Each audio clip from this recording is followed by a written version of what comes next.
ॐ श्रीकृष्णाय नमः। अथ श्रीकृष्ण अष्टोत्तरशतनामस्तोत्रम्। ॐ श्रीकृष्णः कमलानाथो वासुदेवः सनातनः वसुदेवात्मजः पुण्यो लीलामानुषविग्रह श्रीवत्सः कौस्तुभधरो यशोदावत्सलो हरिः चतुर्भुजात् चक्रासि गदा शङ्खाम्बुजायुधः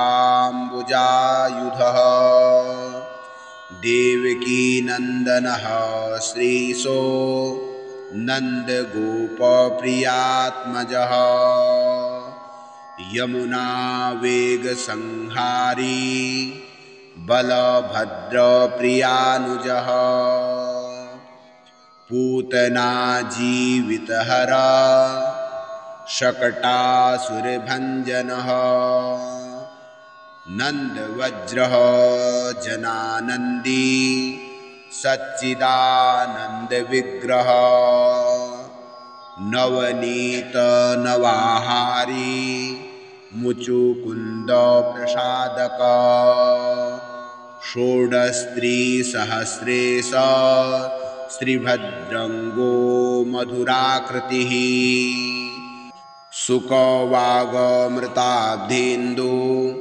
गोविन्दो गोविदाम्पतिः वत्सः पालनसञ्चारी धेनुकासुरभञ्जनः तृणीकृततृणावर्तो यमलार्जुनभञ्जनः उत्तालतालभेताश्च तमालश्यामलाकृतिः गोपगोपीश्वरो योगी सूर्यकोटिसमप्रभः इलापतिः परं ज्योतिर्यादवेन्द्रो यदूद्वः वनमाली पीतवासः पारिजातापहारकः गोवर्धनाश्चलोद्धरता गोपालः सर्वपालकः अजो निरञ्जनः काम जनकः कञ्जलोचनः मधुहा मधुरानाथो द्वारकानायको बलिः वृन्दावनान्तसञ्चारी तुलसीदासभूषणः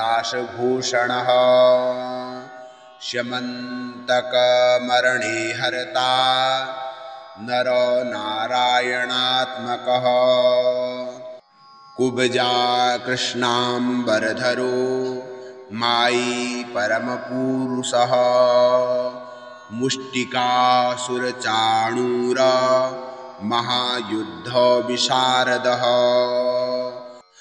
संसारी वैरिकंसारेर्मुरारे नरकान्तकः अनादिर्ब्रह्मचारी च कृष्णाम्भ्यसनकर्षकः शिशुपालः स्थिरश्चेता दुर्योधनकुलान्तकृत् विदुराक्रूरवरदो विश्वरूपप्रदर्शकः सत्यः वाकः सत्यसङ्कल्पः सत्यभामारतो जयी सुभद्रा पूर्वजो विष्णुर्भीष्ममुक्तिप्रदायकः जगद्गुरोर्जगन्नाथो वेणुवाद्यविशारदः वृषभासुरविध्वंसी बकारिर्वार्णवाहुकृत् युधिष्ठिरप्रतिष्ठाता वर्हि वरहावतंसकः पार्थसारः थिरव्यक्तो गीतामृतमहोदधिः कालीयफणिमाणिक्य रञ्जित श्रीपदाम्बुजः दामोदरो यज्ञभोक्ता दानवेन्द्रविनाशनः नारायणः परं ब्रह्म पन्नगासनवाहनः जलक्रीडासमासक्तः गोपीवस्त्रापहारकः पुण्यश्लोकतीर्थपादो वेदवेद्योदयानिधिः सर्वतीर्थात्मकः सर्वग्रहरूपी परात्परः एवं श्रीकृष्णदेवस्य नाम्नामष्टोत्तरं शतम् कृष्णनामामृतं नाम परमानन्दकारकम् अत्युत्पद्रवदोषघ्नं परमायुष्यवर्धनम् इति श्री नारद पंचरात्रे ज्ञानामृतसारे चतुर्थरात्रे उमामहेश्वर संवादे श्री धरणीशेष संवादे श्री कृष्ण अष्टोत्तर शतनाम स्तोत्रम संपूर्णम। इस प्रकार से जो कोई मनुष्य इस श्री कृष्ण अष्टोत्तर शतनाम स्तोत्र का नित्य ही पाठ करता है अथवा इस स्तोत्र को श्रवण करता है, उसके सभी प्रकार के ताप संताप नष्ट हो जाते हैं। ताप 3 प्रकार के होते हैं, दैहिक ताप, दैविक ताप और भौतिक ताप। ये तीनों प्रकार के ताप नष्ट हो जाते हैं और हमारे अंदर जो भी काम, क्रोध, लोभ, मोह, मात्सर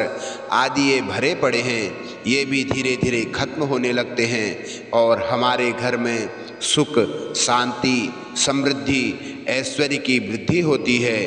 इसलिए हम सभी को चाहिए कि हम लोग सभी नित्य इस कृष्ण अष्टोत्तर शतनाम स्तोत्र का नित्य ही पाठ करें या इस स्तोत्र को श्रवण करें। बोलो कृष्ण कन्हैया लाल की जय, राधा रानी की जय।